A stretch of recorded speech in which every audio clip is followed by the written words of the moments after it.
Nunca contei ao meu filho que meu salário mensal é de R$ 100.000. Ele sempre me viu levar uma vida simples e discreta.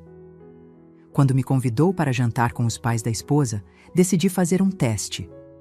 Fingi ser uma mulher pobre para descobrir como tratariam uma mãe arruinada. Mas assim que atravessei a porta, eu estava parada em frente àquela porta de mogno maciço, com minha bolsa puída pendurada no braço, quando percebi que minha vida estava prestes a desmoronar.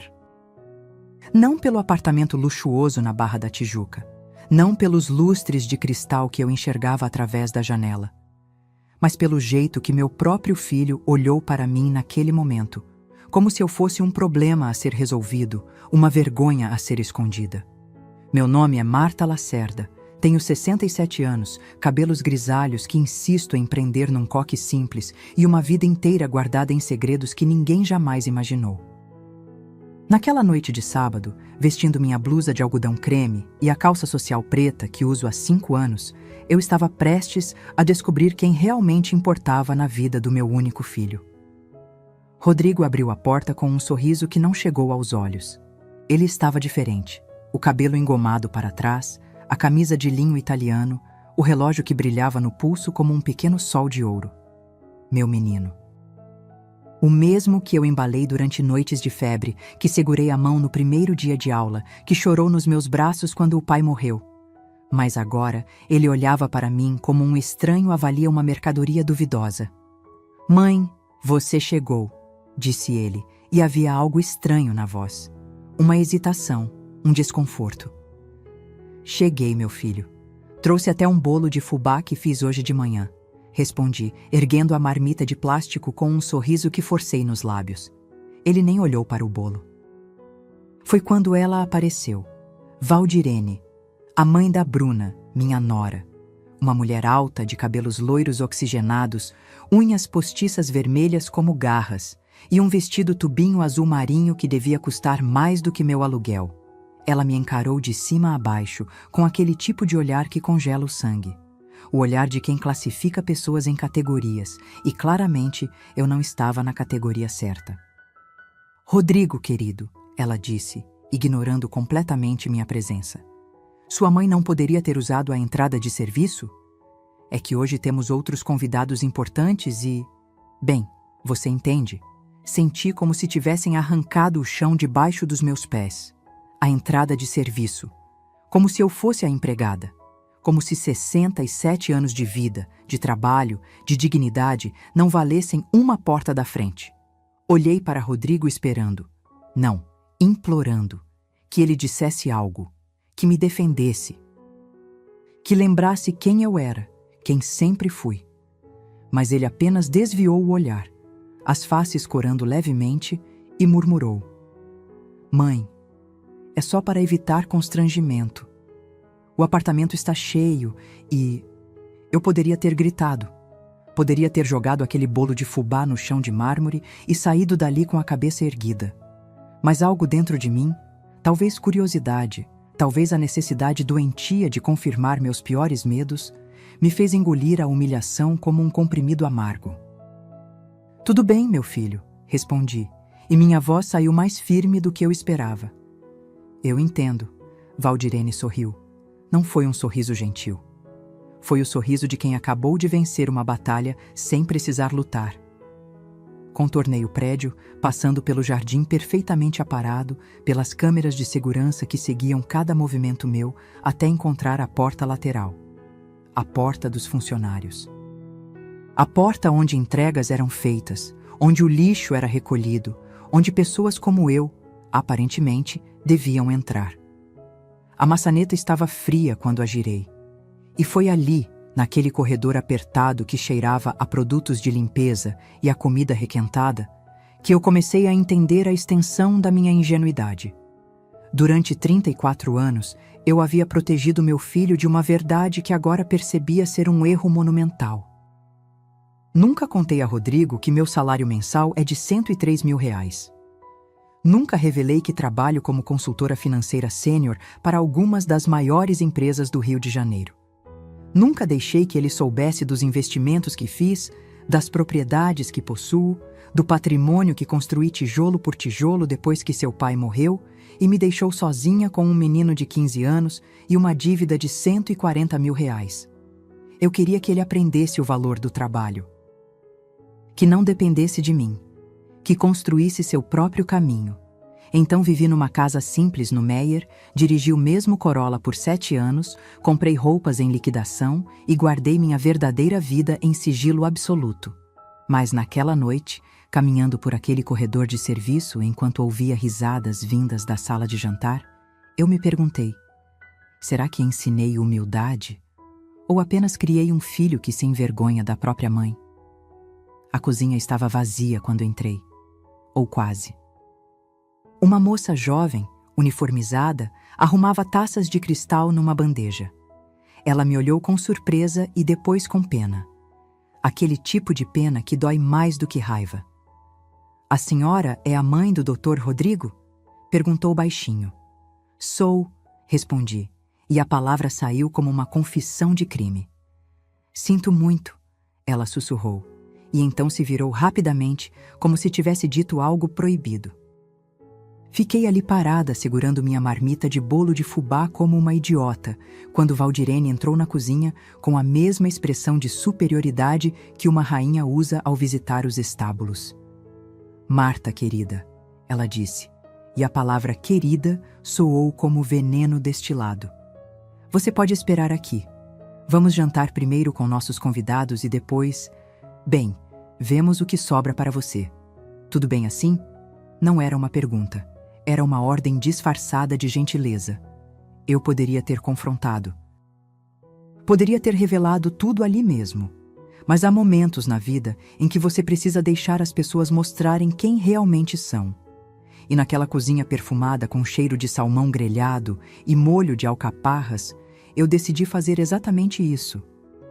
Tudo bem, Valdirene, respondi com um sorriso que praticamente me cortou a boca. Eu espero. E esperei, sentada num banquinho de plástico ao lado da geladeira duplex, enquanto ouvia conversas animadas, brindes, gargalhadas, vozes que não me incluíam. Um jantar onde eu era apenas a intrusa tolerada, mas o que eles não sabiam, o que ninguém naquela casa luxuosa imaginava, era que eu não estava apenas esperando por comida.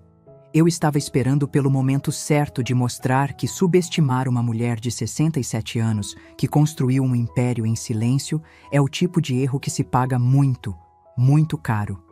E o pior ainda, não tinha acontecido. Enquanto ficava ali sentada naquele banquinho de plástico, observando a moça do uniforme ir e vir com bandejas de entrada, canapés de salmão defumado, brusquetas de tomate seco, camarões ao alho que exalavam um aroma que fazia meu estômago roncar, minha mente começou a viajar. Não para frente, mas para trás. Para os lugares escuros da memória onde guardamos as verdades que doem demais para serem revisitadas. 15 anos. Fazia 15 anos que eu havia tomado a decisão mais importante e mais silenciosa da minha vida. E agora, naquela cozinha gelada onde me tratavam como invisível, eu precisava entender se tinha feito a escolha certa. Fecha os olhos e volta comigo. Volta para uma manhã de segunda-feira, 7 de abril de 2010, o dia que mudou absolutamente tudo. Eu estava no escritório da Ferraz Associados, uma firma de consultoria empresarial no centro do Rio, onde trabalhava como analista financeira havia 8 meses. O salário era modesto, R$ 4.500 mensais, mas era honesto. Eu precisava daquele dinheiro.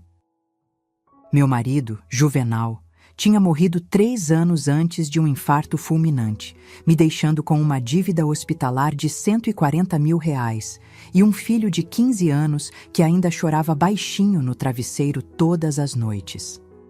Naquela manhã, meu chefe, Dr. Augusto Ferraz, me chamou na sala dele. Um homem de 50 e poucos anos, cabelos brancos nas têmporas, óculos de armação dourada e uma reputação impecável no mercado financeiro. Ele estava analisando planilhas quando entrei. Marta, senta aqui, disse ele, apontando a cadeira de couro na frente da mesa. Eu sentei com o coração acelerado, pensando que tinha cometido algum erro grave. Mas o que ele disse em seguida me deixou sem ar. Você salvou a conta da Petroconstruct. Aquela auditoria que você fez identificou um desvio de 3.200.000 reais que ninguém, absolutamente ninguém da equipe deles, tinha percebido. Ele tirou os óculos e me olhou diretamente nos olhos. Afafa, você tem um talento raro, Marta. Um olho para números que eu nunca vi em 40 anos de carreira. Eu não sabia o que dizer. Apenas balancei a cabeça, sentindo meu rosto esquentar. Quero te propor algo, continuou o Dr. Augusto. Te fazer consultora sênior da firma, salário inicial de 18.000 reais. E conforme você pegar mais contas, pode chegar a muito mais. O que você acha?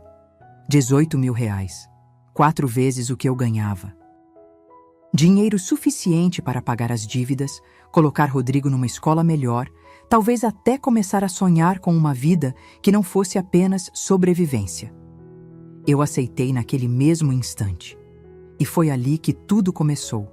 Não apenas minha carreira, mas também minha decisão de esconder quem eu estava me tornando. Porque 3 meses depois daquele dia, eu já estava ganhando 26.000 reais por mês. 6 meses depois, 38.000. 1 ano depois, 52.000. As empresas me procuravam não apenas para auditorias, mas para reestruturações financeiras completas, para estratégias de investimento, para salvar negócios à beira da falência. Eu tinha virado uma referência silenciosa no mercado. Doutora Marta Lacerda, a mulher que consertava desastres financeiros e transformava empresas sangradas em impérios lucrativos. Mas quando eu voltava para casa, no meu apartamento de 2 quartos no Meier, tirava meu terno cinza e vestia uma camiseta velha, Rodrigo não sabia de nada disso. Eu contava para ele que trabalhava como assistente administrativa, que ganhava mais ou menos 6.000 reais, o suficiente para vivermos com dignidade, mas sem exageros. Por quê? Por que uma mãe esconderia seu próprio sucesso do filho? Porque eu tinha medo. Medo de que ele se acomodasse. Medo de que deixasse de lutar. Medo de que se tornasse dependente do meu dinheiro e nunca descobrisse a força que havia dentro dele. Eu tinha visto isso acontecer tantas vezes. Filhos de pessoas bem-sucedidas que viravam sombras inúteis dos pais, vivendo de mesadas e heranças, sem propósito, sem dignidade. Então escondi tudo. Continuei morando no mesmo apartamento simples. Dirigi o mesmo Corolla prata de 2018 até os bancos começarem a rachar. Comprei roupa em brechó e liquidação. Cozinhei feijão e arroz todos os dias. Mas nos bastidores, nos lugares que Rodrigo jamais viu, eu construí um império. Comprei um terreno em Jacarepaguá por 800.000 reais, que hoje vale 2.300.000. Investi em ações, em fundos imobiliários, em títulos do Tesouro.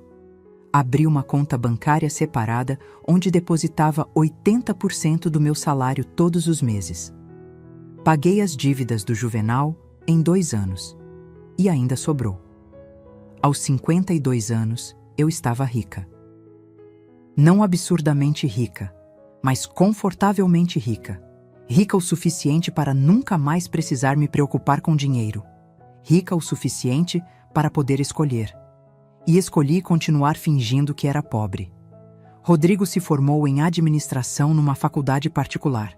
Eu paguei os 3.800 reais mensais durante 5 anos, dizendo que tinha feito um empréstimo consignado.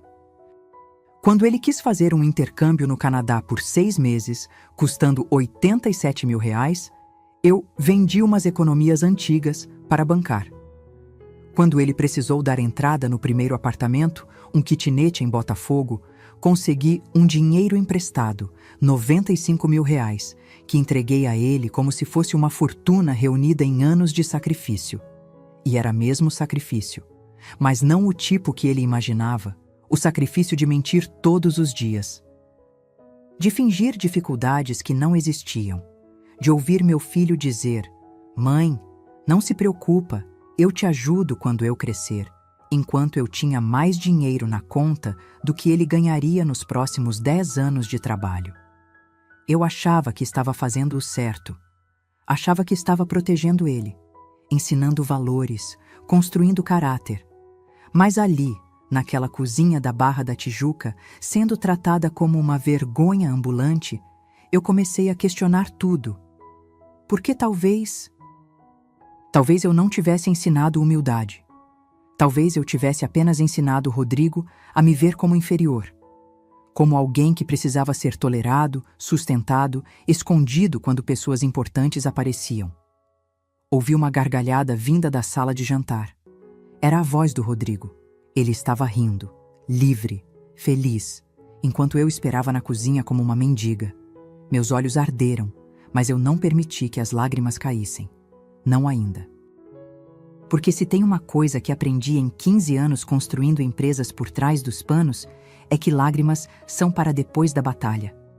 Durante a guerra você mantém os olhos secos e a mente afiada. A moça do uniforme voltou carregando pratos vazios. Ela me lançou outro daqueles olhares de pena e sussurrou: "Eles estão servindo o prato principal agora. Salmão ao molho de maracujá com risoto de limão siciliano. Deve estar delicioso", comentei, forçando um sorriso. "A senhora vai comer alguma coisa?", perguntou ela, genuinamente preocupada. "Quando me chamarem", respondi. Mas eu sabia que o que eles iam me servir não seria salmão, não seria risoto, seria sobras. Seria o que sobrasse depois que os convidados importantes tivessem se saciado. E foi exatamente isso que aconteceu.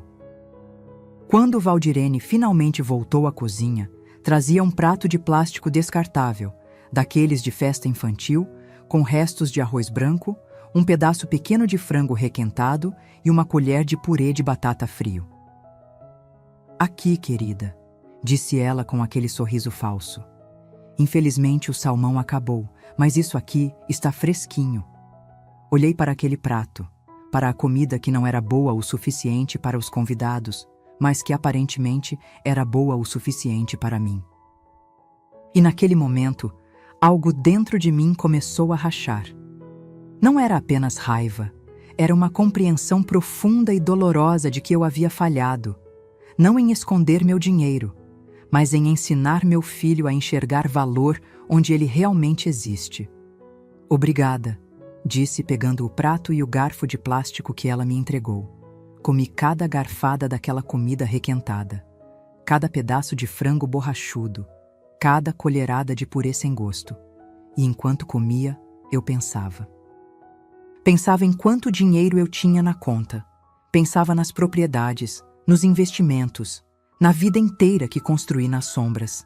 E pensava em como ia usar tudo isso para dar uma lição que meu filho jamais esqueceria. Porque às vezes, a maior vingança não é mostrar quem você é deixar que descubram quem você sempre foi quando já for tarde demais.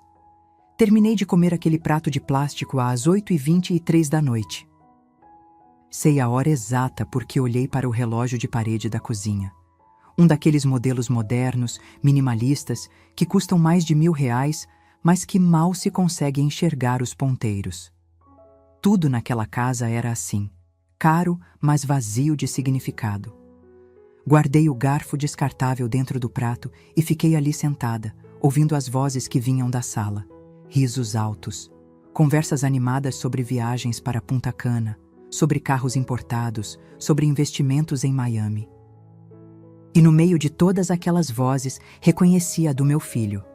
Rodrigo sempre teve uma voz bonita, grave, firme, daquelas que transmitem segurança. Quando era pequeno, ele cantava comigo enquanto eu lavava a louça. Músicas do Roberto Carlos, que o pai adorava. "Como é grande o meu amor por você." Ele desafinava, mas cantava com tanta alegria que eu ria até doer a barriga. Agora, aquela mesma voz falava sobre retorno sobre investimento, diversificação de portfólio, aquisição de imóveis em áreas nobres. Palavras técnicas, palavras frias, palavras que não combinavam com o menino que chorava assistindo Rei Leão e que dormia abraçado com um ursinho de pelúcia até os 12 anos. Quando foi que eu perdi meu filho? Não foi de repente. Nunca é. É como erosão. Você não vê a pedra se desgastando até que um dia olha e há um buraco imenso onde antes havia fundação sólida. Os primeiros sinais apareceram há uns 2 anos. Rodrigo tinha conseguido um emprego como gerente comercial numa construtora de luxo aqui no Rio. O salário era bom, R$17.000 mensais mais comissões. Ele estava orgulhoso, e eu também estava. Finalmente, meu filho estava construindo algo por conta própria. Mas foi nessa época que as visitas começaram a diminuir. Antes, Rodrigo vinha me ver todo domingo. Almoçávamos juntos. Ele levava a roupa suja para eu lavar, mesmo eu dizendo que ele já era homem feito e precisava aprender. E conversávamos sobre tudo. Sobre trabalho, sobre sonhos, sobre a solidão que os dois sentíamos desde que Juvenal tinha partido. Depois que ele começou naquela construtora, os domingos se tornaram quinzenais, depois mensais, depois esporádicos. As desculpas eram sempre as mesmas: reunião de última hora, evento de networking, compromisso inadiável. Eu entendia, ou pelo menos tentava entender. Afinal, eu também trabalhava muito. Eu sabia o que era sacrificar tempo pessoal em nome da carreira, mas havia algo diferente no distanciamento do Rodrigo. Não era apenas falta de tempo, era vergonha. Lembro do dia em que percebi isso claramente. Foi num sábado à tarde, uns 8 meses atrás. Ele tinha me ligado dizendo que passaria rapidinho para pegar uns documentos antigos que precisava. Quando tocou a campainha, fui abrir a porta animada. Fazia 3 semanas que não o via. Mas quando abri, ele não entrou. Ficou parado no corredor do prédio, olhando para dentro do apartamento com uma expressão que me cortou ao meio. Era constrangimento, vergonha pura. Mãe, você não pensou em, sei lá, renovar um pouco as coisas aqui de casa? Ele disse, evitando meu olhar. Tipo, trocar esse sofá, pintar as paredes, comprar uma TV nova. Olhei ao redor, tentando ver o que ele estava vendo. O sofá de chenille marrom que eu tinha há 15 anos, mas que era confortável e estava limpo. A TV de 32 polegadas que funcionava perfeitamente bem. As paredes creme que eu mesma havia pintado 2 anos antes. O tapete de crochê que minha mãe tinha feito antes de morrer. Está tudo funcionando bem, meu filho, respondi confusa. Não preciso trocar nada. Ele suspirou. Aquele tipo de suspiro que as pessoas dão quando acham que você não está entendendo algo óbvio. É que, olha, eu não me importo, tá? Mas se um dia você quiser conhecer alguém, sei lá, começar a namorar de novo, esse visual meio antigo pode afastar as pessoas. Alguém, pessoas. Ele não estava preocupado comigo.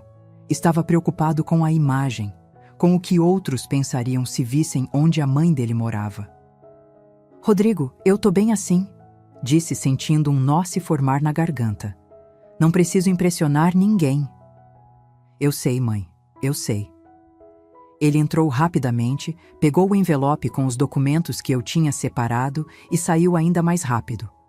Tenho que ir, reunião importante. A gente se fala. E foi embora, sem um beijo, sem um abraço demorado. Apenas uma visita protocolar de alguém cumprindo uma obrigação social. Depois daquele dia, as coisas pioraram. Quando ele conheceu Bruna, uma moça bonita, loira, com aquele jeito de quem sempre teve tudo na vida, as ligações diminuíram ainda mais. Ele me contou do relacionamento por telefone, de forma breve, quase como quem dá uma notícia de rodapé de jornal. E quando ele me convidou para conhecê-la, 3 meses depois, escolheu um restaurante no centro, longe da barra onde ela morava, longe dos lugares chiques que eles frequentavam. Um restaurante simples, de comida a quilo, onde ninguém que eles conheciam jamais iria. Bruna foi educada naquele encontro. Sorriu, fez perguntas sobre minha vida, elogiou meu colar de pérolas falsas como se fosse genuíno. Mas eu via nos olhos dela aquela avaliação silenciosa que todas as mulheres reconhecem. Ela estava me classificando, me medindo, e eu claramente não estava à altura. 3 meses depois, eles noivaram. Rodrigo me contou por mensagem de WhatsApp. Uma mensagem curta. Mãe, pedi a Bruna em casamento. Ela disse sim. Te amo. Te amo. 2 palavras que costumavam vir acompanhadas de abraços apertados e agora chegavam digitadas apressadamente entre um compromisso e outro. O casamento foi pequeno. Intimista, como eles disseram. 20 pessoas apenas. Eu fui, claro. Usei meu melhor vestido, um azul marinho que eu tinha comprado numa promoção 5 anos antes. Sentei na segunda fileira porque a primeira era para os pais dela. Valdirene e Adalberto, um casal que parecia ter saído de uma revista de decoração. Perfeitos, polidos e completamente artificiais. Durante a festa, Rodrigo mal conversou comigo. Estava ocupado circulando entre os convidados, todos amigos da família dela. Executivos, empresários, gente com sobrenomes que apareciam em colunas sociais. Eu era apenas a mãe dele, a mulher de vestido azul marinho sentada no canto, comendo salgadinhos e fingindo que não estava completamente deslocada. Quando fui embora naquela noite, Rodrigo me deu um abraço rápido e sussurrou: "Obrigado por ter vindo, mãe." Como se minha presença no casamento do meu único filho fosse um favor que eu estava fazendo a ele. E agora, 6 meses depois, eu estava na cozinha da casa dos sogros dele, sendo tratada como uma intrusa, como alguém que precisava ser escondido. Como uma vergonha que ele carregava e que finalmente tinha encontrado um lugar apropriado, longe da vista, longe do julgamento, longe da verdade. Olhei para minhas mãos. Mãos de 67 anos, com manchas de idade e veias salientes. Mãos que construíram uma vida inteira. Mãos que seguraram meu filho quando ele era bebê, que assinaram contratos milionários, que digitaram relatórios que salvaram empresas. E meu filho não fazia ideia de nada disso. A moça do uniforme voltou à cozinha e me ofereceu um copo de suco de laranja com um sorriso gentil. Eu agradeci, e enquanto bebia aquele suco azedo, tomei uma decisão. Eu ia descobrir até onde essa humilhação chegaria, até onde meu filho estava disposto a me rebaixar para agradar essas pessoas. E então, quando soubesse exatamente quem ele tinha se tornado, eu decidiria se ainda havia algo para salvar. Ou se era hora de deixá-lo descobrir sozinho o preço da ingratidão. Às 9 horas da noite, Valdirene finalmente me chamou para a sala de jantar. Não com um convite, com uma ordem disfarçada de gentileza que doía mais do que um tapa na cara. "Marta, querida, pode vir agora. Terminamos nossa parte do jantar." Levantei do banquinho com as pernas dormentes e segui ela pelo corredor. Cada passo ecoava no piso de porcelanato brilhante. Quando entrei na sala, o cenário me atingiu como um soco no estômago. A mesa imensa, de madeira nobre que devia custar uns 50 mil reais, estava coberta com uma toalha de linho branco. Taças de cristal refletiam a luz do lustre. Pratos de porcelana com detalhes dourados estavam empilhados na lateral. Restos de comida, cascas de camarão, ossos de cordeiro, guardanapos amassados, espalhavam-se como evidências de um banquete do qual eu não fiz parte. E ali, sentados como reis em seus tronos, estavam eles todos, Valdirene e Adalberto na cabeceira. Bruna ao lado do meu filho. Rodrigo com a gravata afrouxada, o rosto corado pelo vinho caro que brilhava na taça dele. E mais 4 pessoas que eu não conhecia. Casais elegantes, perfumados, do tipo que frequenta clubes privados e vernissagens. Ninguém se levantou quando entrei. Ninguém puxou uma cadeira para mim. Mal olharam na minha direção. "Senta ali, Marta", disse Valdirene, apontando para uma cadeira no canto oposto da mesa, longe de todos, como se eu fosse uma criança sendo castigada. Sentei. O assento estava frio. E então percebi. Na minha frente não havia porcelana. Havia um prato descartável de plástico branco. Daqueles de aniversário infantil que custam R$ 10 o pacote com 50. Ao lado, um garfo e uma faca também de plástico. E um guardanapo de papel. Não de tecido como os que todos os outros usavam. Senti meu peito apertar, mas mantive o rosto neutro. Impassível. Porque se tem uma coisa que aprendi em décadas lidando com empresários arrogantes e executivos prepotentes, é que você nunca, jamais, deixa eles verem que te atingiram. A moça do uniforme trouxe meu prato. Não era salmão, não era risoto. Eram sobras. Literalmente. Um pedaço de frango requentado que tinha perdido toda a cor e textura, arroz branco empapado e 3 rodelas de cenoura cozida demais. Infelizmente não sobrou da refeição principal, disse Valdirene com aquele sorriso que não chegava aos olhos. Mas isso aqui tá fresquinho, viu? A Neuza acabou de fazer. Olhei para o prato. Depois olhei para a mesa. Para os restos de lagosta, de salmão grelhado, de legumes coloridos assados na manteiga. Sobrou. Claro que sobrou. Só não sobrou para mim. Obrigada, disse, e comecei a comer. Cada garfada era uma lição de humilhação. O frango estava seco, borrachudo. O arroz, sem sal. As cenouras pareciam serragem na boca. Mas eu mastiguei tudo devagar. Engoli cada pedaço, porque recusar seria dar a eles exatamente o que queriam. Uma reação. E enquanto eu comia, eles conversavam. Não comigo, entre eles. Adalberto contava vantagens sobre um negócio de incorporação imobiliária que fechou. 380 mil reais de lucro em 3 meses. Valdirene falava sobre a viagem que planejavam para Paris em novembro. Primeira classe, hotel 5 estrelas, 15 dias. Bruna mostrava fotos no celular de um closet que estava reformando. 80 mil reais só em marcenaria. E Rodrigo? Meu filho ria, comentava. Participava daquela conversa sobre luxo e ostentação como se tivesse nascido naquele mundo. Até que Valdirene olhou para mim, diretamente, com aquele olhar que classifica pessoas como quem separa lixo reciclável.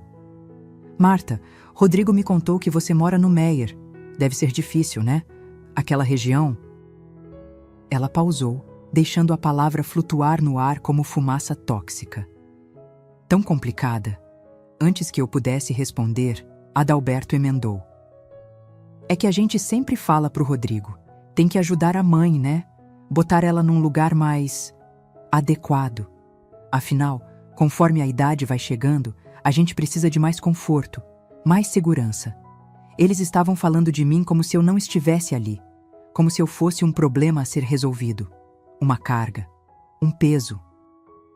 Olhei para Rodrigo esperando que ele dissesse algo, qualquer coisa, que me defendesse, que lembrasse a eles que eu criei ele sozinha, que trabalhei 2, 3 vezes mais que qualquer homem para dar a ele tudo o que precisava. Mas Rodrigo apenas bebeu mais vinho e murmurou. A gente tá vendo isso, sogro. É uma questão de tempo. Uma questão de tempo. Como se eu fosse um projeto de caridade. Como se minha vida inteira pudesse ser resumida a uma questão de tempo, até que alguém decidisse o que fazer comigo. Foi nesse momento que um dos convidados, um homem grisalho de terno cinza, comentou. O importante é a família cuidar, né? Tem tanta gente que abandona os pais em asilo público. Verdadeira crueldade. Asilo. A palavra pairou na sala como um abutre sobre carniça. E então ouvi algo que congelou meu sangue. Bruna, rindo baixinho, cochichou para a amiga ao lado dela. Mais alto o suficiente para eu ouvir. Imagina ter que sustentar sogra pobre pro resto da vida. É tipo herdar dívida. Ela riu. A amiga riu. E Rodrigo, meu filho, não disse absolutamente nada. Terminei de comer aquela comida horrível no silêncio mais pesado da minha vida. Agradeci educadamente. Levantei da mesa e voltei para a cozinha, onde Neuza, a moça do uniforme, lavava a louça com os olhos vermelhos. Ela também tinha ouvido. Sinto muito. Ela sussurrou de novo. Não precisa, respondi. Às vezes a gente precisa ver quem as pessoas realmente são antes de decidir o que fazer com elas. E naquela noite, saindo pela porta de serviço como tinha entrado, eu já sabia exatamente o que fazer. Só faltava o momento certo de executar. Antes de sair, pedi para usar o banheiro. Valdirene fez uma cara de desgosto, como se eu tivesse pedido para dormir na cama de hóspedes, mas acabou concordando com um gesto impaciente da mão. Usa o do corredor de serviço. É depois da lavanderia, última porta à esquerda. Segui pelo corredor estreito, passando pela área de serviço onde uma lavadora e secadora importadas zumbiam baixinho. O banheiro era pequeno, simples, claramente destinado aos funcionários. Mas estava limpo. Lavei as mãos, olhei para meu reflexo no espelho. Uma mulher de 67 anos com olhos cansados e um nó na garganta que não dissolvia. Respirei fundo. Mais alguns minutos e eu estaria longe dali. Longe daquela humilhação. Longe da prova viva de que tinha falhado como mãe. Quando abri a porta do banheiro, ouvi vozes vindas de algum lugar próximo. Vozes abafadas, mas intensas. Instintivamente, parei. A porta de um dos cômodos ao lado estava entreaberta. Uma fresta de luz escapava, formando uma linha dourada no chão. Era o escritório. E as vozes vinham de lá. Eu deveria ter ido embora. Deveria ter seguido meu caminho, pego minha bolsa e saído daquela casa sem olhar para trás. Mas algo me prendeu ali. Talvez intuição, talvez destino, talvez apenas a necessidade humana de confirmar que as coisas são tão ruins quanto parecem. Cheguei mais perto, e o que ouvi me destruiu. Olha, Rodrigo, eu entendo que é sua mãe. Era a voz de Adalberto, grossa, impaciente. Mas você precisa pensar no futuro, na sua família, na Bruna, nos netos que vocês vão ter. Silêncio. Depois, a voz de Valdirene, ácida como vinagre. Sua mãe não tem nada, querido. Absolutamente nada. Ela é um peso financeiro que só vai aumentar com o tempo. Remédios, consultas, tratamentos. Você vai bancar tudo isso sozinho enquanto ela vive naquele apartamento velho pagando aluguel? Ela não paga aluguel. A voz do Rodrigo soou baixa, quase envergonhada. O apartamento é dela. Pior ainda, Valdirene praticamente gritou. Quer dizer que tem um imóvel parado lá, sem render nada, enquanto ela poderia vender e usar o dinheiro para... Para o quê, mãe? Era a voz da Bruna agora, doce, mas calculista. A verdade é que aquele apartamento no Meier não vale quase nada. Talvez 150, 180 mil no máximo. Não resolve a vida dela nem por 5 anos. Meu coração batia tão forte que eu tinha certeza de que iam me ouvir. Mas tem aquele terreno, disse Adalberto, e eu senti o sangue gelar nas veias. O terreno em Jacarepaguá que você mencionou. Aquele sim tem valor. É, Rodrigo suspirou. Meu pai comprou há muitos anos. Tá no nome da minha mãe. Ela nunca quis vender. Quantos metros? Perguntou Adalberto com o tom de quem estava fazendo cálculos mentais. 1.200 metros quadrados. Bem localizado, perto do Via Parque Shopping. Houve uma pausa. Eu podia quase ouvir os neurônios deles trabalhando, calculando, planejando. Isso vale facilmente 2 milhões, disse Adalberto. E a ganância na voz dele era palpável. Talvez 2,5 se negociar direito com alguma construtora. Você trabalha no ramo, Rodrigo. Conhece gente. Esse terreno é uma mina de ouro parada. Mas ela não quer vender, Rodrigo repetiu, e havia frustração na voz. Já tentei conversar sobre isso. Ela diz que é herança sentimental do meu pai. Herança sentimental. Valdirene riu com escárnio. Deixa eu te dizer uma coisa, meu filho. Sentimento não paga conta. Sentimento não garante futuro. Essa teimosia dela vai acabar prejudicando você. O que a senhora sugere? Perguntou Bruna, e o interesse na voz dela era nítido. Outra pausa. Mais longa dessa vez. Perigosa. Olha, eu não queria ter que falar isso, começou Valdirene. E eu sabia que o que viria a seguir seria terrível. Mas tem maneiras legais de resolver situações assim. Quando uma pessoa idosa começa a dar sinais de, digamos, confusão mental, incapacidade de gerir o próprio patrimônio. A senhora está falando de interdição? A voz de Rodrigo tinha um quê de choque. Estou falando de proteger sua mãe dela mesma. Valdirene rebateu rapidamente. E de proteger você. Você é filho único. Herdeiro legítimo. Esse terreno um dia vai ser seu de qualquer jeito. A questão é, você quer esperar mais 20 anos enquanto ele fica lá parado ou quer garantir o futuro da sua família agora? Mas ela não tá senil, Rodrigo murmurou. Ela tá bem, lúcida. Por enquanto, disse Adalberto com frieza cirúrgica. Mas conforme a idade avança, essas coisas aparecem. E quando aparecerem, já pode ser tarde. Já pode ter vendido o terreno para qualquer espertalhão que apareça, ou doado para a igreja, ou quem sabe deixado em testamento para alguma instituição. O pai tem razão, amor. Bruna entrou na conversa, e a traição na voz da minha nora doía mais do que eu esperava. A gente não tá falando de fazer mal para ela. A gente tá falando de cuidar dela. Colocar num lugar apropriado, com assistência, onde ela tenha conforto e segurança. Tem aquele asilo municipal em Campo Grande, sugeriu Valdirene. Público, mas dizem que é limpo. Ela teria comida, remédio, atividades. Asilo municipal. Público. Eles estavam planejando me trancar num asilo público, enquanto ficavam com 2 milhões do meu terreno. Eu não sei, Rodrigo disse. E pela primeira vez naquela conversa horrível, havia dúvida na voz dele. Hesitação. Talvez um resto de consciência. Ela é minha mãe. Ela me criou sozinha. Trabalhou feito louca para me dar tudo.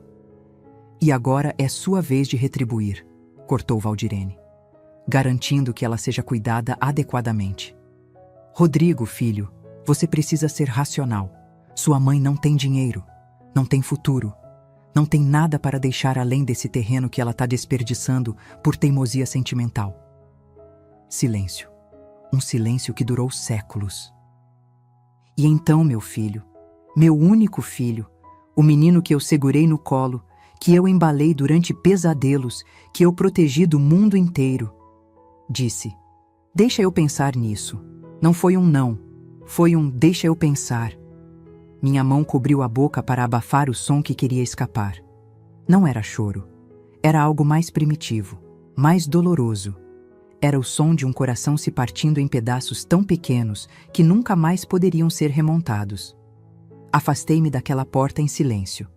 Atravessei o corredor.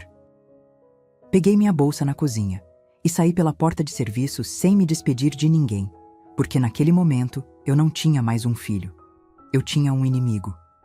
O trajeto de Uber da Barra até o Meier durou uma eternidade. 52 minutos pressa no trânsito da linha amarela, mas cada segundo parecia dilatar, esticar, como se o tempo tivesse virado algo elástico e cruel. Eu estava sentada no banco de trás, com a bolsa apertada no colo, olhando pela janela sem ver nada. O motorista tentou puxar conversa 2 vezes, perguntou se eu estava bem, se tinha acontecido alguma coisa. Eu apenas balancei a cabeça e murmurei: estou ótima, obrigada. Ele captou o recado e ligou o rádio baixinho. Uma música sertaneja tocava, falando sobre amor e traição, e a ironia era tão cruel que eu quase ri. Quase. Quando finalmente cheguei em casa, eram quase 11 da noite. O prédio estava silencioso. Subi os 4 andares de escada, o elevador estava quebrado há 3 semanas e o síndico ainda não tinha chamado o técnico, com as pernas pesadas como chumbo. Cada degrau era uma lembrança, cada passo uma facada. Abri a porta do apartamento e fui recebida pelo silêncio. Aquele silêncio denso, absoluto, que só quem mora sozinho conhece de verdade. Acendi a luz da sala. O sofá marrom de chenille me olhava de volta. A TV antiga no rack de MDF. O tapete de crochê da minha mãe. Tudo simples. Tudo humilde. Tudo que meu filho tinha se envergonhado. Larguei a bolsa no sofá, tirei os sapatos e fui até a cozinha. Abri a geladeira. Havia um resto de frango de ontem, uma tigela com salada de tomate e uma jarra de suco de maracujá. Fechei a porta sem pegar nada. Não tinha fome. Tinha algo muito pior do que fome. Tinha vazio. Voltei para a sala e sentei no sofá. Apenas sentei. Fiquei ali olhando para a parede por tempo indeterminado. 10 minutos. 20, 1 hora, não sei. O relógio na parede marcava os segundos com aquele tic-tac irritante que de repente parecia alto demais, invasivo demais. E foi então que comecei a chorar. Não aquele choro discreto, contido, de quem não quer incomodar. Foi um choro violento, gutural, que veio das profundezas de um lugar que eu nem sabia que existia dentro de mim. Soluços que sacudiam meu corpo inteiro. Lágrimas que queimavam o rosto e embaçavam a visão. Chorei pela mulher idiota que achou que esconder dinheiro ia ensinar valores. Chorei pelo filho que perdi sem perceber quando. Chorei pelos 34 anos de sacrifícios que foram jogados no lixo como aquele prato de plástico descartável. Chorei por Juvenal, meu marido, que não estava ali para me dizer que tudo ia ficar bem, mesmo que fosse mentira. As lágrimas caíam e eu não tentava parar. Porque depois de 67 anos segurando tudo, aguentando tudo, sendo forte para todo mundo, eu tinha direito de desmoronar. Tinha direito de sentir aquela dor que me rasgava por dentro como vidro moído. Rodrigo tinha sido minha razão de viver. Depois que Juvenal morreu, foi ele que me manteve de pé. Cada manhã que eu acordava era por ele. Cada contrato que assinava, cada cliente que conquistava, cada real que ganhava, tudo era por ele, para garantir o futuro dele. Para que nunca passasse necessidade. Para que tivesse oportunidades que eu não tive. Paguei R$ 3.800 mensais durante 5 anos para ele estudar administração numa faculdade particular. R$ 28.800 por ano. R$ 144 mil no total. Dinheiro que eu poderia ter usado para trocar de carro, para reformar o apartamento, para viajar pelo mundo. Quando ele quis fazer intercâmbio no Canadá, eu não hesitei. R$ 87 mil. Disse a ele que tinha vendido umas economias antigas. Ele acreditou sem questionar.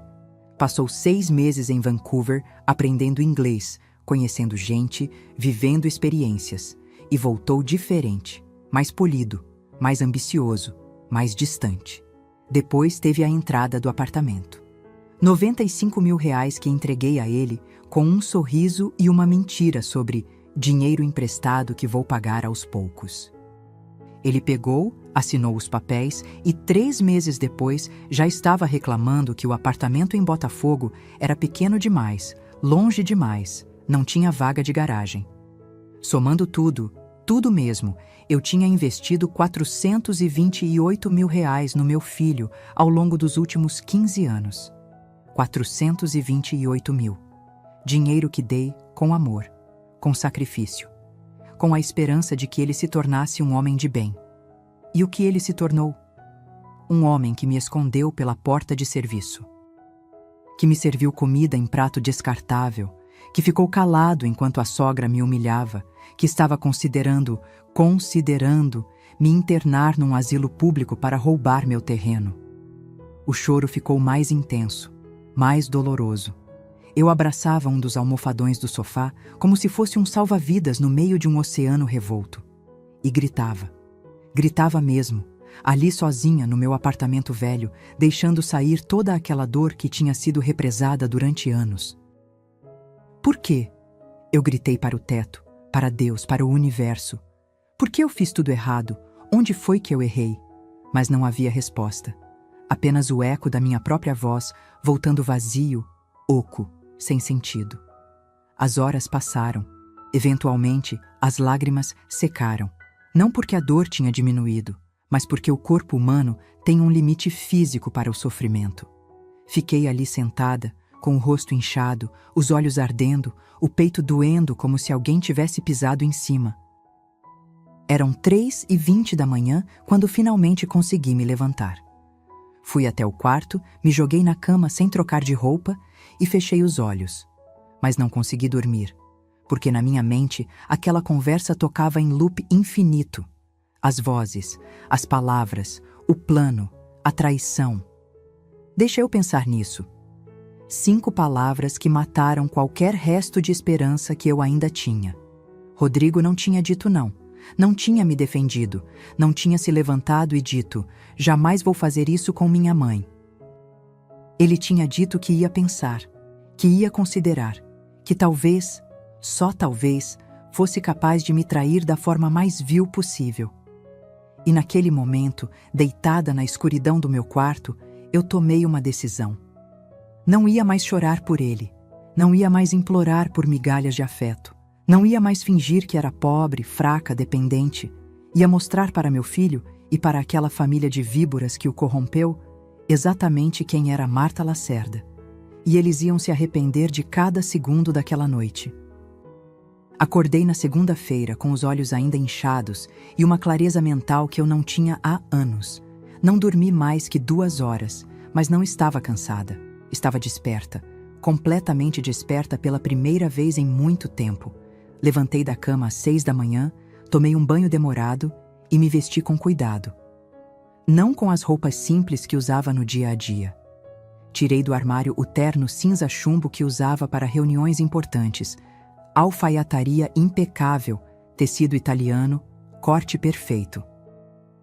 Calcei o escarpão preto de salto médio, prendi o cabelo num coque elegante, passei um batom nude discreto, olhei para o espelho e vi outra mulher, não a coitada do prato descartável, a doutora Marta Lacerda, consultora financeira sênior, a mulher que empresários respeitavam e temiam em igual medida.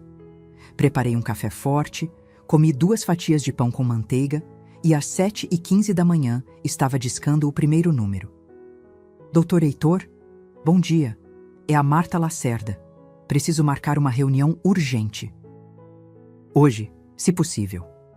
Doutor Heitor Pamplona era meu advogado há 12 anos. Um homem sério, competente, com escritório na Presidente Vargas e uma reputação impecável em direito sucessório e patrimonial. Conhecia cada detalhe da minha vida financeira, porque era ele quem estruturava meus investimentos e protegia meu patrimônio. Marta? Claro, claro. Aconteceu algo? A preocupação na voz dele era genuína. Aconteceu, respondi, e minha voz saiu firme como concreto. E preciso tomar providências imediatas. Marcamos para as 10 da manhã. Desliguei e fiz a segunda ligação. Silvia, é a Marta. Preciso de você hoje também, junto com o Dr. Heitor às 10. Traga todos os extratos dos últimos 15 anos, especialmente as transferências que fiz para o Rodrigo. Silvia Romero era minha contadora, uma mulher meticulosa, organizada, que guardava cada recibo, cada comprovante, cada centavo movimentado. Se eu tinha dado R$1 para meu filho, Silvia tinha o registro. Está acontecendo o que eu estava temendo? Ela perguntou baixinho. Silvia nunca tinha gostado da minha estratégia de esconder dinheiro. Dizia que era perigoso, que podia virar contra mim. Eu não escutei. E agora estava pagando o preço. Pior do que você imaginou, respondi. Mas vamos resolver isso. Fiz mais 3 ligações. Uma para o banco solicitando extratos completos, outra para o cartório confirmando a documentação do terreno em Jacarepaguá. E a última para a imobiliária que gerenciava 2 apartamentos que eu tinha comprado como investimento e que Rodrigo nunca soube que existiam. Às 9h40, eu estava entrando no escritório do Dr. Heitor, um prédio antigo, mas bem cuidado no centro.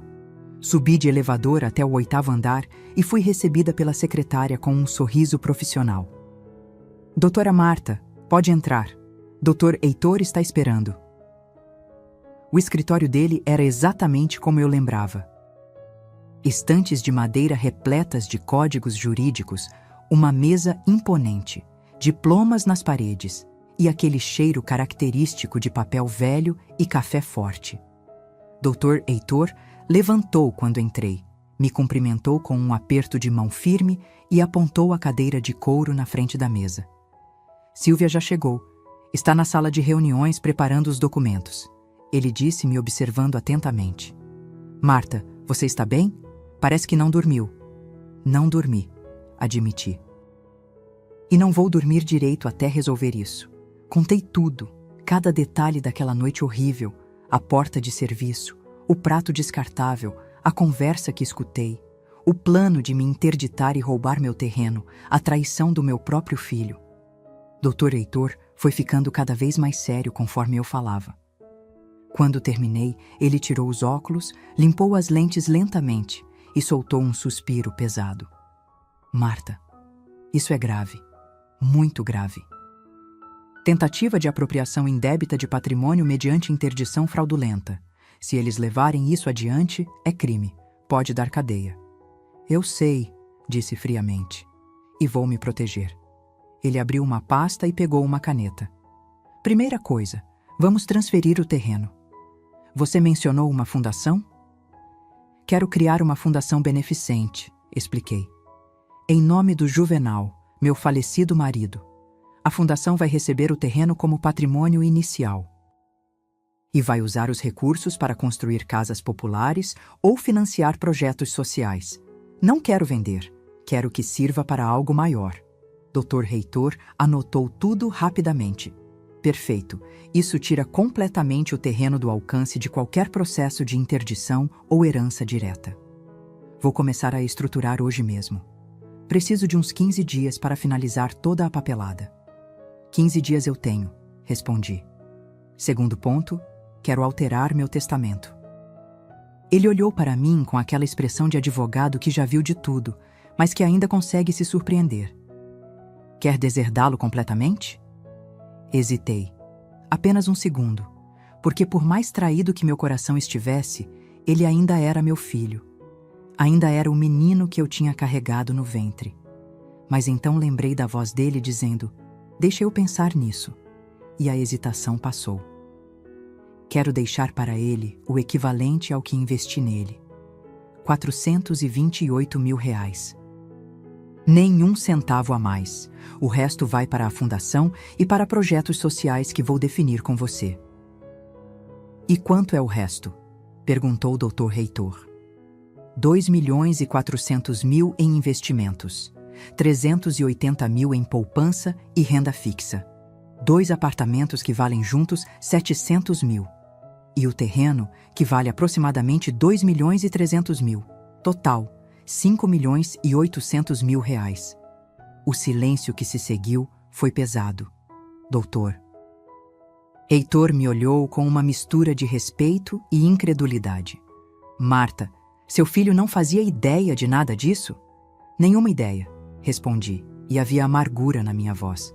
Eu quis que ele fosse humilde, que trabalhasse, que não dependesse de mim. Mas o que eu criei foi um homem que se envergonha da própria mãe porque acha que ela é pobre e inútil.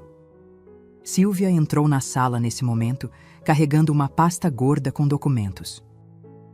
Ela me cumprimentou com um abraço apertado, coisa rara nela, e espalhou os papéis sobre a mesa. Está tudo aqui, disse ela. Cada transferência, cada pagamento, faculdade, intercâmbio, entrada do apartamento, ajudas mensais que você mandava quando ele reclamava que estava apertado. Tudo documentado, datado, com comprovantes bancários. Olhei para aqueles papéis, para aqueles números. 428 mil reais em 15 anos. Uma fortuna dada com amor. Desperdiçada em ingratidão. Terceiro ponto, continuei, olhando para Dr. Heitor. Quero um documento formalizando que cortei qualquer tipo de suporte financeiro ao Rodrigo a partir de hoje. E quero que fique registrado o motivo. Podemos fazer isso, ele concordou. Mas, Marta, posso te dar um conselho? Claro. Não faça isso no calor da emoção. Pensa mais alguns dias, conversa com ele. Dá uma chance para que... Ele teve 34 anos de chances. Cortei, e minha voz saiu dura como pedra. Eu dei amor, dinheiro, oportunidades, e ele retribuiu me escondendo pela porta de serviço e planejando me roubar. Não há mais conversa possível, Dr. Heitor. Só há consequências. Ele assentiu devagar e voltou a anotar. Passamos 3 horas naquele escritório, estruturando a fundação, alterando o testamento, preparando procurações específicas, organizando documentos, protegendo cada centavo do meu patrimônio. Quando saí de lá ao meio-dia, eu não era mais a mulher destroçada da noite anterior. Eu era uma fortaleza e estava pronta para a guerra. Porque se meu filho queria me tratar como inimiga, então inimiga ele teria. e essa inimiga conhecia cada vulnerabilidade dele. Passei os 3 dias seguintes em silêncio absoluto. Não liguei para Rodrigo. Não mandei mensagem. Não dei sinal de vida. Deixei que ele pensasse que eu tinha engolido a humilhação e seguido em frente, como sempre fiz. Como a mãe obediente, paciente, que nunca reclama de nada. Mas por trás desse silêncio, eu estava construindo algo. Uma armadilha tão perfeita que, quando fechasse, não haveria escapatória. Na quinta-feira à tarde, liguei para o Rodrigo. Deixei o telefone tocar 6 vezes antes que ele atendesse. E quando atendeu, sua voz tinha aquele tom de quem está ocupado demais para falar com a mãe. Oi, mãe. Tudo bem? Desculpa não ter ligado, tá corrido aqui no trabalho. Trabalho. Como se fosse desculpa para tudo. Tudo bem, meu filho, respondi, e forcei minha voz a soar frágil, cansada. Eu precisava falar com você sobre uma coisa. Silêncio do outro lado. Um silêncio tenso. Que coisa, mãe? Respirei fundo, como se estivesse reunindo coragem. É que eu ando me sentindo meio confusa ultimamente, esquecendo coisas. Ontem fui ao mercado e quando cheguei em casa não lembrava o que tinha ido comprar. E tem essas contas, esses papéis todos do apartamento, do terreno, tá tudo tão complicado. Fiz uma pausa, deixando a preocupação pairar. Acho que tô ficando velha mesmo, Rodrigo. Eu podia quase ouvir os neurônios dele trabalhando do outro lado da linha. A engrenagem girando. O plano sendo ativado. Mãe, não fala assim, ele disse, mas havia algo na voz dele. Interesse. Você tá bem, sim. É só cansaço. Mas olha, se você tá preocupada com essas coisas de papel, de documentos, eu posso te ajudar. Posso dar uma olhada, organizar tudo para você.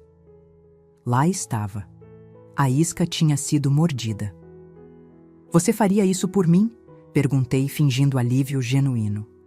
Eu ia me sentir tão mais tranquila, sabendo que você tá cuidando disso. Claro, mãe, é só isso. Deixa comigo.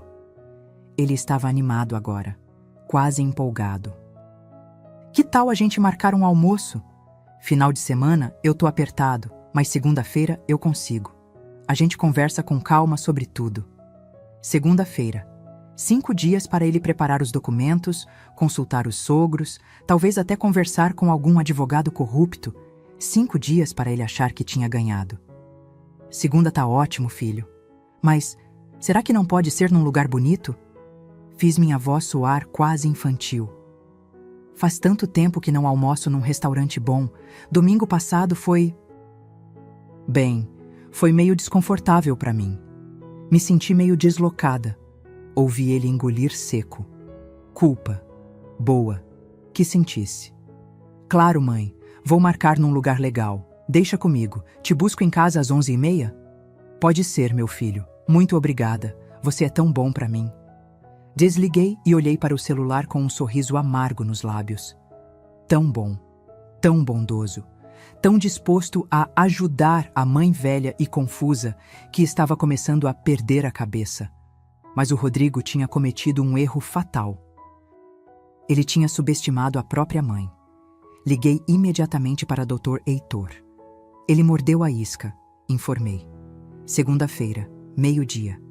Preciso que você esteja de prontidão. Onde vai ser o encontro? Ainda não sei. Ele vai escolher. Mas aposto que vai ser em algum lugar caro, cheio de gente da área dele. Quer parecer o filho exemplar que cuida da mãe. Precisa de testemunhas. Esperto, murmurou o Dr. Heitor, mas não esperto o suficiente. O que você precisa de mim? Que esteja com todos os documentos prontos, extratos, comprovantes, o histórico completo de tudo que dei a ele. E, principalmente, certidão atualizada do terreno mostrando que já não está mais no meu nome. A transferência para a fundação foi finalizada ontem. Ele confirmou. Já está tudo registrado em cartório. O terreno agora pertence à Fundação Juvenal Lacerda para a Habitação Popular. Irreversível. Fechei os olhos, sentindo um peso sair dos ombros. Perfeito. Segunda-feira, eu quero que você apareça no restaurante. Não logo no início, espere eu te ligar. E quando aparecer, traga tudo. Vai ser um prazer, Marta. Um prazer enorme. O fim de semana passou devagar. Sábado, limpei o apartamento de cima a baixo. Domingo, cozinhei feijão tropeiro e arroz, comi assistindo um filme antigo na TV e dormi cedo. Dormi profundamente pela primeira vez desde aquela noite horrível. Porque agora eu não era mais a vítima. Eu era a caçadora. Segunda-feira amanheceu ensolarada. Um daqueles dias de céu azul sem nuvens que o rio às vezes presenteia a gente. Me arrumei com cuidado. Vesti o mesmo conjunto simples de sempre. Calça preta, blusa bege, sapatos baixos. Deixei o cabelo solto. Nenhuma maquiagem. Queria parecer exatamente o que Rodrigo esperava. Uma senhora humilde, um pouco perdida, um pouco vulnerável. Ele chegou às 11h30 em ponto. Buzinou do carro, como sempre fazia, em vez de subir. Desci carregando minha bolsa velha de couro puído. Dentro dela, meu celular com o número do Dr. Heitor na descagem rápida. O BMW dele brilhava ao sol. Preto, impecável, com aquele cheiro de carro novo que invade as narinas assim que você abre a porta. Entrei e forcei um sorriso. Oi, meu filho. Que carro bonito. Comprei mês passado, ele disse com orgulho. Bluetooth, bancos de couro, câmera 360 graus. Uma máquina. Uma máquina de R$250 mil, enquanto a mãe dele comia em prato descartável. Mas não disse nada. Apenas concordei com a cabeça e deixei ele dirigir. 20 minutos depois, estávamos entrando no Prana Vegetariano, um restaurante sofisticado em Ipanema. Teto alto, decoração minimalista, clientela selecionada. Exatamente o tipo de lugar onde executivos almoçam e fecham negócios. Quando entramos, reconheci alguns rostos. Empresários que eu já tinha assessorado. Uma diretora financeira que me respeitava profundamente. Um consultor que me devia um favor enorme depois que salvei a empresa dele de uma auditoria desastrosa. Eles me viram, reconheceram, mas eu desviei o olhar rapidamente, mantendo minha postura de senhora simples e invisível. Rodrigo pediu uma mesa perto da janela. Um garçom atencioso trouxe o cardápio, e o preço médio dos pratos passava fácil de R$80. Pede o que quiser, mãe, disse Rodrigo com generosidade performática. Hoje é dia de comemorar. Comemorar o quê? Nós. Nossa relação. E o fato de que vou cuidar melhor de você daqui pra frente. Cuidar. A palavra soava doce, mas eu sabia que era veneno. Pedimos. Ele, um risoto de cogumelos com trufas. Eu, uma salada com salmão grelhado. Conversamos amenidades enquanto esperávamos. Ele falou sobre o trabalho, sobre um contrato grande que estava negociando, sobre uma viagem que queria fazer com a Bruna. E então, enquanto comíamos, ele disse: Mãe, trouxe uns papéis aqui para você dar uma olhadinha. Nada demais. Só uma procuração simples para eu poder ajudar você com as coisas burocráticas. Banco, contas, essas coisas. Assim você não precisa se preocupar mais. Ele tirou um envelope da pasta que tinha trazido. Dentro, folhas impressas. Texto pequeno, técnico, cheio de jargões jurídicos. Peguei os papéis e fingi que lia, mas já sabia o que estava ali. Procuração irrevogável, ampla. Dando a ele controle total sobre meu patrimônio. Parece complicado, murmurei, com a voz trêmula de propósito. Não é não, mãe. É padrão. Só assina aqui embaixo. Vou cuidar de tudo para você. Olhei para meu filho, para o homem em que ele tinha se transformado. E naquele momento senti uma tristeza profunda. Não por mim, por ele, porque ele estava prestes a perder algo que nunca mais conseguiria recuperar. Antes de assinar, disse baixinho: Tem uma coisa que preciso te contar. Ele franziu a testa. Que coisa, mãe? Peguei meu celular, disquei, esperei 2 toques. Dr. Heitor, pode vir agora. E então olhei para Rodrigo com um sorriso que não tinha mais nada de frágil. Vou te contar quem sua mãe realmente é. A expressão no rosto do Rodrigo mudou instantaneamente. Confusão, depois desconfiança. Ele olhou para o celular na minha mão, depois para mim, tentando entender o que estava acontecendo. Mãe, que história é essa? Quem é, doutor? Heitor, meu advogado. Respondi calmamente, guardando o celular na bolsa. Ele já está a caminho. Deve chegar em uns 10 minutos. Rodrigo piscou várias vezes, como se estivesse tentando processar uma informação que não fazia sentido. Seu advogado? Mãe, você não tem advogado. Você nem... Nem o quê, Rodrigo? Cortei e minha voz saiu diferente, firme, sem tremor. Nem tenho dinheiro para isso? Nem preciso de um? É isso que você ia dizer? Ele recostou na cadeira e pela primeira vez desde que entramos no restaurante pareceu nervoso. Não é isso. É só que... Você nunca mencionou que tinha um advogado. Tem muita coisa que eu nunca mencionei, respondi pegando o garfo e comendo um pedaço de salmão com calma deliberada. E hoje você vai descobrir todas elas. O silêncio que se instalou entre nós era denso, carregado. Rodrigo mexia no risoto sem comer, os olhos fixos em mim como se estivesse vendo uma estranha. Você sabe o que é engraçado, filho? Comecei, limpando a boca com o guardanapo de tecido. Durante 34 anos, eu trabalhei todos os dias da minha vida para te dar o melhor. Comida na mesa, roupa limpa, escola particular, faculdade, intercâmbio, apartamento, tudo. Eu sei, mãe, e sou grato. Deixa eu terminar. Minha voz cortou o dele como uma lâmina. Eu fiz tudo isso vivendo de maneira simples, modesta, porque eu queria que você aprendesse o valor das coisas, que não dependesse de mim, que construísse seu próprio caminho. Ele assentiu, ainda sem entender aonde eu queria chegar. Mas no processo de te ensinar humildade, continuei, e senti um nó se formar na garganta. Eu acabei ensinando outra coisa. Eu te ensinei a ter vergonha de mim. Mãe, eu nunca... Me fez entrar pela porta de serviço, disse, e cada palavra saiu pesada como chumbo. Me serviu comida em prato descartável enquanto todo mundo comia em porcelana.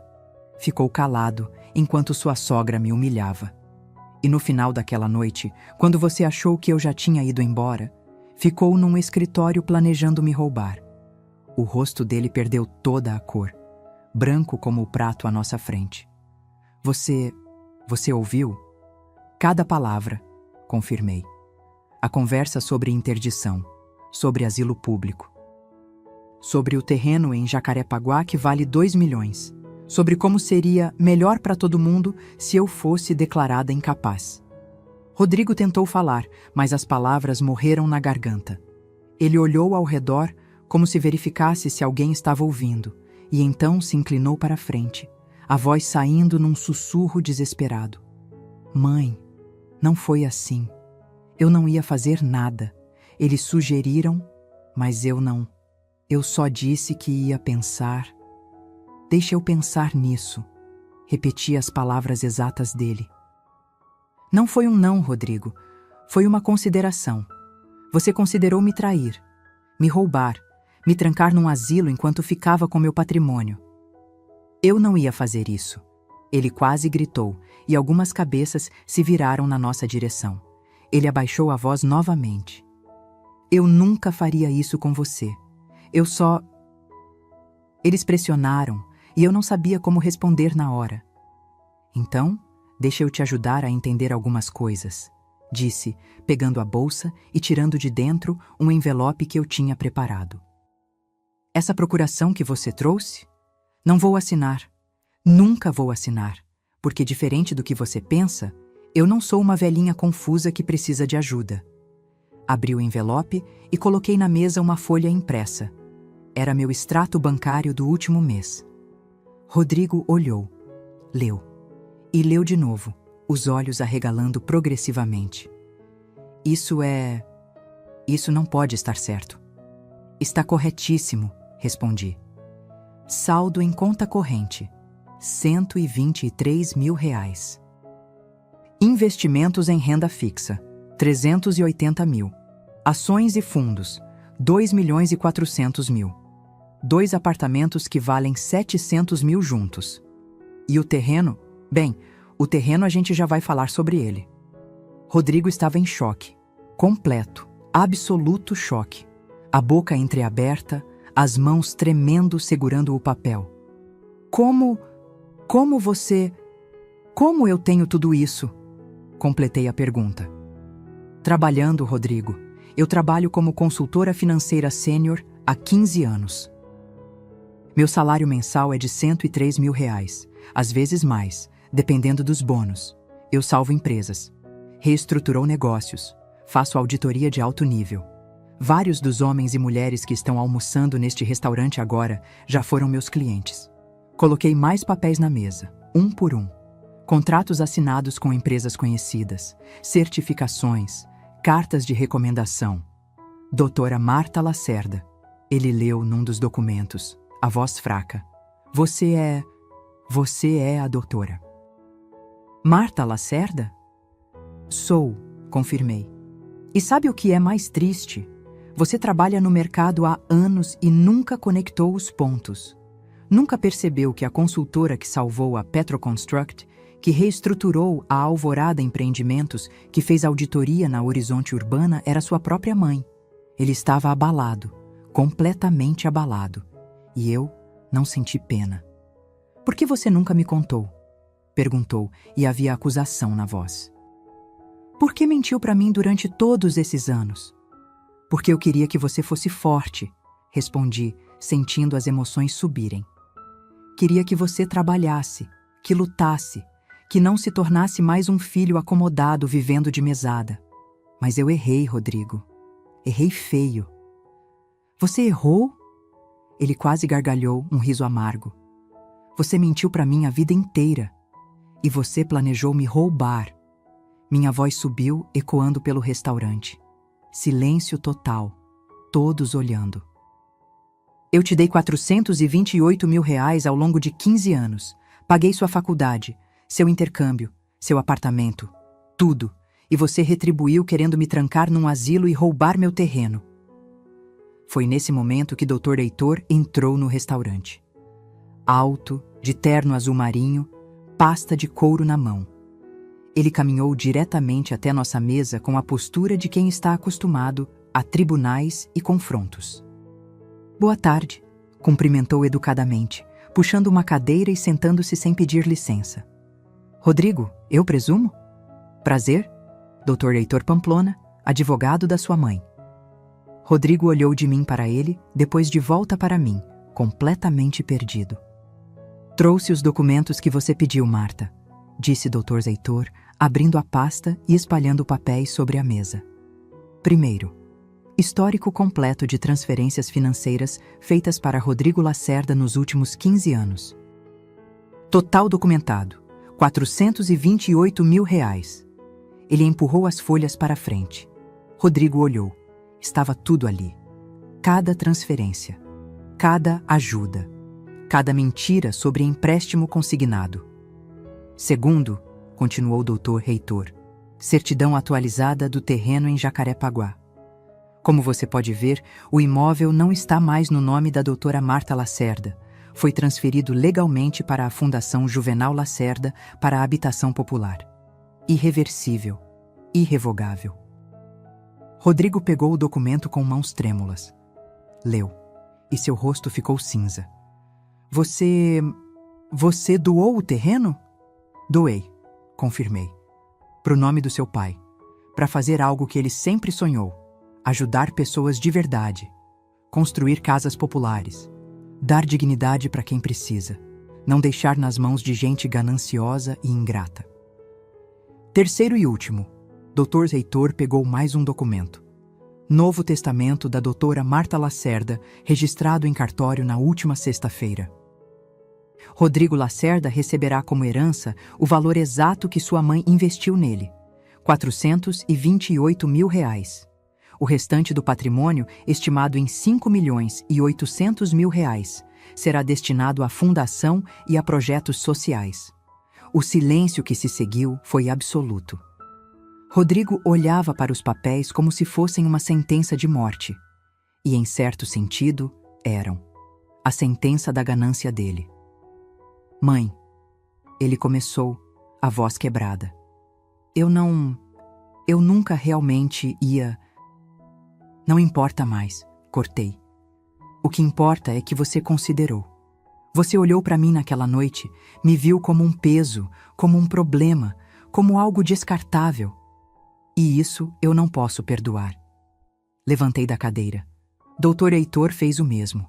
Peguei minha bolsa, minha dignidade e olhei para meu filho pela última vez. A conta do almoço é por sua conta, disse. Afinal, você queria parecer o filho generoso, né? E saí daquele restaurante com a cabeça erguida, sob o olhar de dezenas de pessoas que finalmente tinham visto quem eu realmente era. Uma mulher que não precisava de ninguém, muito menos de um filho que só a queria morta em vida. Os 3 dias seguintes foram os mais estranhos da minha vida. Não porque algo dramático tenha acontecido. Pelo contrário, foi justamente o silêncio que me surpreendeu. Rodrigo não ligou, não mandou mensagem. Não apareceu na minha porta implorando perdão ou gritando acusações. Nada. Silêncio absoluto. Mas a vida ao redor continuou se movendo.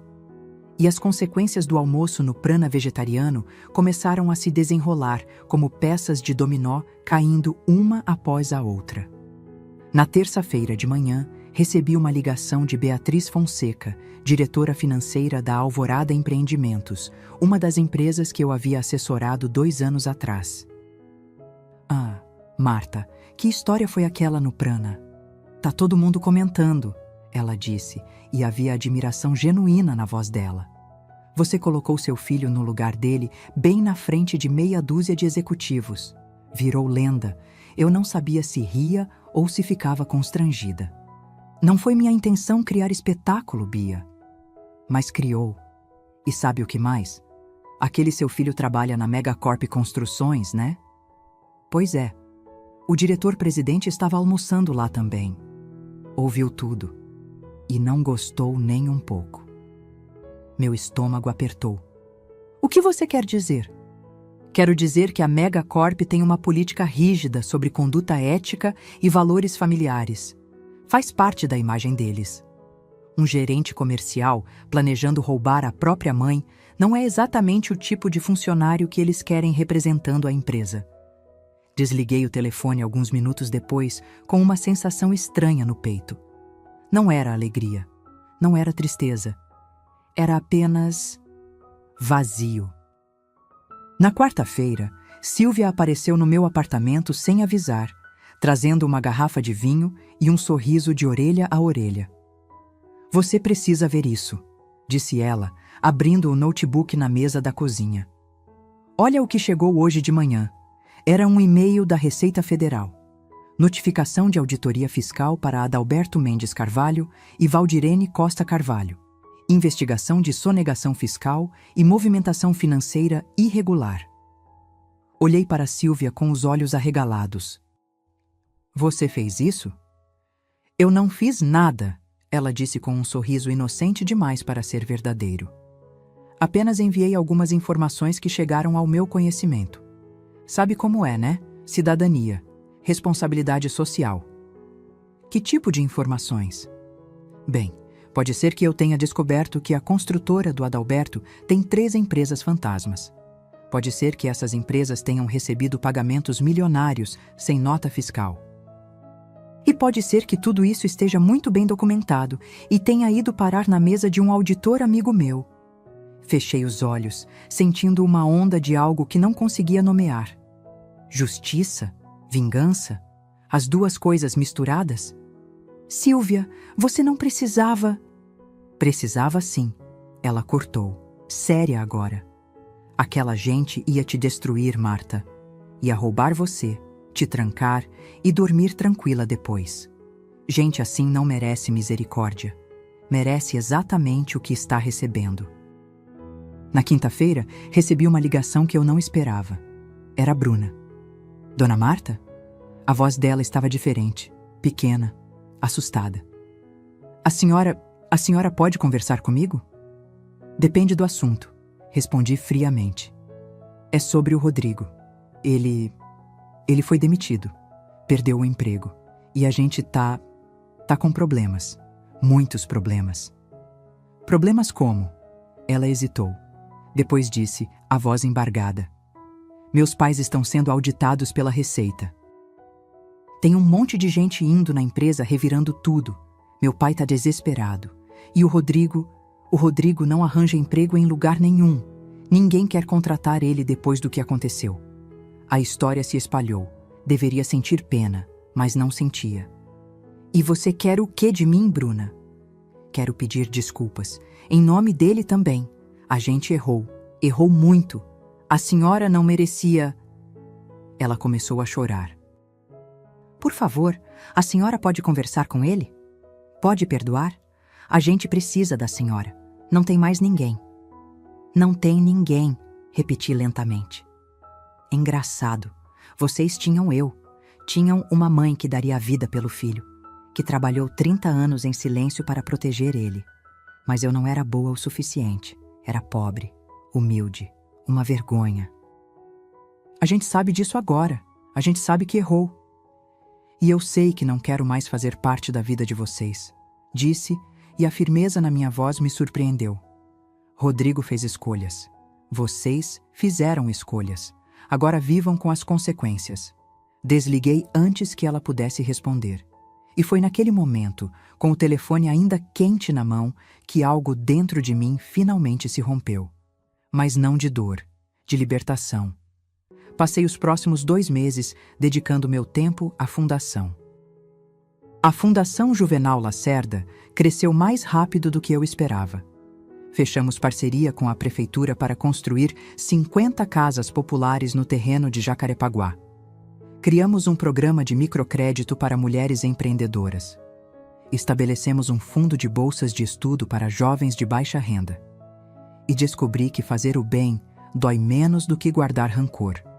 Em outubro, 3 meses depois daquele almoço, recebi uma carta, manuscrita. Reconheci a letra de Rodrigo imediatamente. Abri com as mãos tremendo. Mãe, não espero que você leia isso. Não espero que responda. Só preciso escrever. Eu estraguei tudo. Sei disso. Perdi meu emprego. Meu casamento está acabando. Bruna pediu divórcio semana passada. Perdi meus amigos, minha reputação e, principalmente, perdi você. Mas o pior de tudo é que eu olho no espelho e não reconheço quem eu virei. Quando foi que me tornei essa pessoa? Quando foi que comecei a medir as pessoas pelo tamanho da conta bancária? Quando foi que esqueci tudo que você me ensinou sobre caráter, sobre honra, sobre dignidade? Você tentou me mostrar que valor não está em dinheiro, mas eu aprendi a lição errada. Achei que você era fraca porque era simples. Achei que eu era melhor porque tinha carro caro e roupa de marca. Hoje eu não tenho nada disso. E descobri que sem você, eu não tenho nada mesmo. Não estou pedindo perdão. Não mereço. Estou apenas dizendo que sinto muito. E que vou passar o resto da vida tentando ser o homem que você merecia que eu fosse. Seu filho que te ama, mesmo não tendo o direito de amar, Rodrigo. Dobrei a carta lentamente. Coloquei de volta no envelope e guardei numa gaveta. Não respondi. Ainda não estava pronta. Talvez nunca estivesse, mas também não joguei fora. Porque apesar de tudo, ele ainda era meu filho. E mães não esquecem, apenas aprendem a se proteger. Em novembro, viajei para Lisboa, sozinha. Algo que sempre quis fazer, mas nunca tive coragem. Fiquei num apartamento pequeno no bairro Alto. Caminhei pelas ruas de calçada portuguesa, comi pastéis de nata, bebi vinho verde em terraços com vista para o Tejo. E numa tarde de céu alaranjado, sentada num café em Alfama, brinquei com um copo de vinho tinto e pensei em tudo que tinha acontecido. Perdi um filho. Ganhei uma vida. Perdi a ilusão de família perfeita. Ganhei a certeza de quem eu realmente era. Uma mulher forte, independente, que não precisava de validação, que construiu um império nas sombras e agora podia finalmente viver na luz. Voltei ao Brasil em dezembro. A fundação já tinha aprovado 60 projetos. 200 famílias seriam beneficiadas no ano seguinte. E meu nome verdadeiro, estava sendo reconhecido não como mãe de alguém, mas como quem eu sempre fui. Doutora Marta Lacerda. A mulher que salvava empresas e agora salvava vidas. Na véspera de Natal, o telefone tocou. Era Rodrigo. Deixei chamar até cair na caixa postal, não por crueldade, mas porque ainda não era a hora. Talvez um dia eu respondesse. Talvez um dia conseguisse olhar para ele sem sentir a facada da traição. Mas não hoje. Não agora. Hoje eu brindava a mim mesma. A mulher que fui, a mulher que me tornei, a mulher que finalmente aprendeu que o maior amor não é aquele que você dá aos outros. É o amor que você tem coragem de dar a si mesma. Se esta história tocou seu coração, se você já viveu algo parecido ou conhece alguém que precise ouvir que está tudo bem em se colocar em primeiro lugar, deixe seu comentário. Escreva de onde você está assistindo e se inscreva no canal para continuar acompanhando histórias de mulheres que encontraram força onde ninguém imaginava que existia. Porque a verdadeira riqueza não está no que você possui. Está no que você não permite que lhe seja tirado, principalmente sua dignidade. Fim.